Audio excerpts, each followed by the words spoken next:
প্রিয় বন্ধুরা, আশা করি আপনারা সবাই ভালো আছেন। আলামিন ক্রিপ্টো মাইনিং নেটে আবারও আপনাদেরকে স্বাগতম জানাচ্ছি।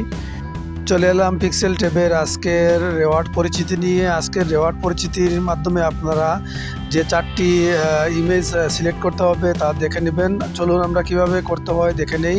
প্রথমে আপনারা রেওয়ার্ড অপশনে একটি ক্লিক করবেন। তারপর এখানে দেখেন ডেইলি কম্বো যে প্লে বাটন আছে, প্লে বাটনে একটি ক্লিক করবেন। প্লে বাটনে ক্লিক করার সাথে সাথে এরকম একটি ইন্টারফেস আসবে।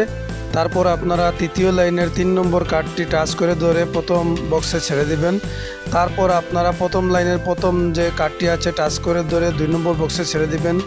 তারপরে আপনারা শেষ লাইনের 2 নম্বর কার্ডটি টাচ করে ধরে আপনারা 3 নম্বর বক্সে ছেড়ে দিবেন। তারপর আবারও 3 নম্বর লাইনের 4 নম্বর কার্ডটি টাচ করে ধরে 4 নম্বর বক্সে ছেড়ে দিবেন। তারপর চেক বাটনে আপনারা একটি ক্লিক করবেন। বাটনে ক্লিক করার সাথে সাথে আপনাদের রেওয়ার্ডটি